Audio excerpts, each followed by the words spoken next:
Hey everybody, Chief Meteorologist Brad Panovich here. We have an active week of weather and an active storm track for the first time in about, I don't know, 2 months. It's been a while. We've been in a drought. We're finally going to get storm systems, and each one, because of the time of year, has the potential for a little bit of wintry mischief, especially in the mountains if it is. So let's start with today.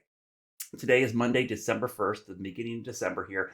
You could see our storm system developing out west. This is what's going to be heading our way.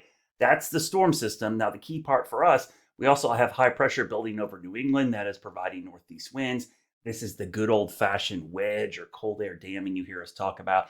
This sets the stage for these miserable cold rains and potentially sometimes some ice in a wintry mix. So let's get right to the forecast for this thing pushing east, and we'll talk about one of three systems that could impact us over the next week or so.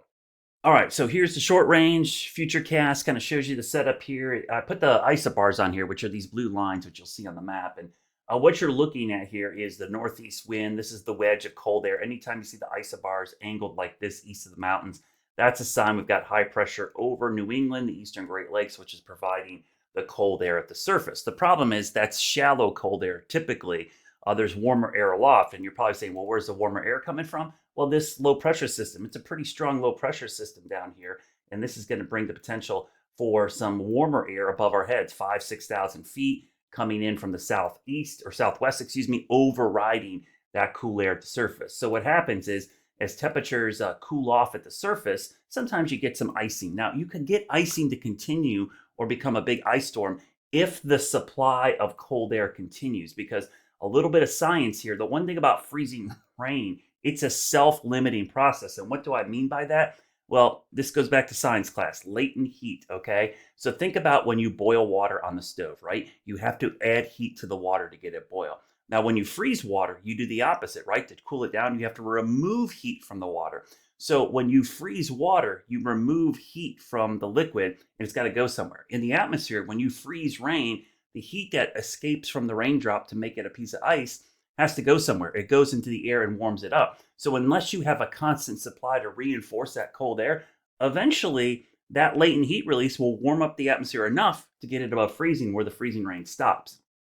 So in this case, the warm air advection, we call it, is so strong that eventually it overcomes that process, and we don't have an anchoring high over the northeast, which stops the latent heat from warming the atmosphere up. So it limits itself. So you see the ice. I'll show you where it is. It's those typical spots. And if you live in the mountains, you know these areas. Man, Pinola, uh, Jonas Ridge area, up to Newland, Blowing Rock area, up towards Fleetwood.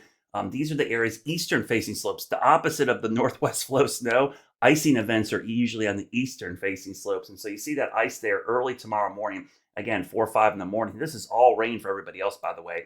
Eventually, it changes to rain for everybody, and that's some pretty heavy rain. So I'll loop this out into the afternoon. It starts to dry out as drier air filters in, and we should be completely dry by the evening. So it's really your Tuesday morning commute that gets absolutely clobbered with heavy rain for everybody and ice in the mountains. So in particular, the area that I'm watching, so we're really focused on those eastern facing slopes. So here's what I'm talking about. We'll kind of zoom in on it real quickly here and show you the area of icing. So you see there, eastern facing slopes of Yancey, Mitchell, Upper Burke, McDowell, Caldwell counties, eastern Watauga, Ashe counties, and a little bit up in the Yadkin Valley. That's the area we expect to ice. Now, everybody else, tons of rain. So this is a good thing. I know it's kind of miserable cold rain. I'll be honest with you. Nothing worse than cold rain, but in a drought, and it hasn't really rained in 2 months, this will be the most rain we've seen since like the middle of October. So it's been a while, all right? So this is going to be a good soaking rain for all of us. Now, before I leave you, that's tomorrow's system, okay? Be alert for that. We could have a very active storm track this week. So I'm going to move this over a little bit, and we're going to focus on storm number 1, which we just talked about coming in Tuesday, same system. There could be another very similar storm system coming in late this week. And again, looking at the timing of this, it looks to be Friday, Saturday, not that system, right here. So this is going into Saturday morning, really Friday night, Saturday morning.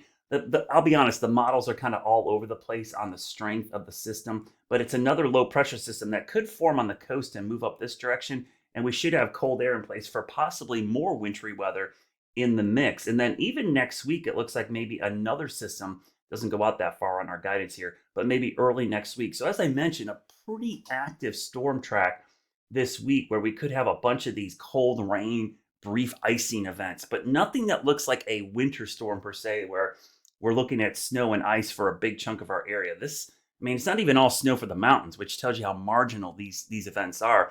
At least you'd love to see more snow risk in the mountains. This looks to be primarily ice.